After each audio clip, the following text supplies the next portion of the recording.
Mr. President, ladies and gentlemen, as previous speakers have already pointed out, the signing of the Political Dialogue and Cooperation Agreement established a new legal framework for the relations between the European Union and Cuba while maintaining our EU's interests.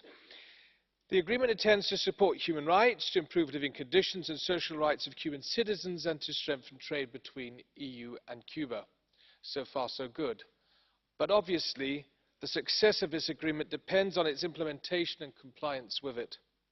In my opinion, we shouldn't just focus on economic relations, but work systematically in promoting the values of democracy and human rights, including the rule of law and good governance.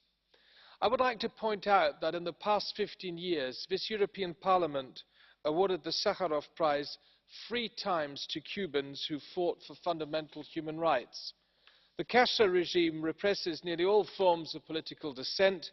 The rank of freedom of expression is among the worst in the world. Just to point out one recent example, last Wednesday, the former presidents of Colombia and Bolivia, Andrés Pastrana and Jorge Quiroga, tried to travel to Havana to receive an award on behalf of a democratic initiative of Spain and the Americas. They were detained at Havana airport and denied entry to Cuba.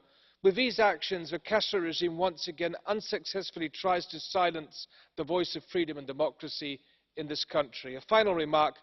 I regret, especially after the adoption of the European Parliament's July 2017 resolution, that it has so far not been possible to organise a visit of an AFET delegation to Cuba. Those responsible sit in Havana. Sorry?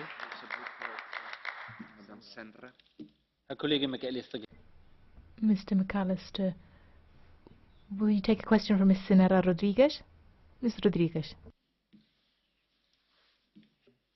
Sí, gracias, Presidente. Thank you, President.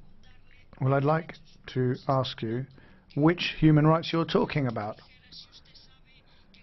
Did you know that in Spain we have political prisoners? Did you know that in Spain the right to housing and healthcare are seriously under threat? Thank you.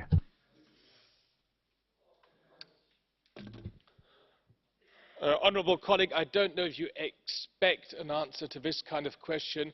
I think it is completely inappropriate to compare the situation in a democracy like Spain, a valued member state of the European Union, with a regime in Havana, a regime led by the Castros, who is suppressing people for decades, political prisoners and much more. You should go to Cuba and look for yourself in what devastating state this country is. How dare you ask a question like that?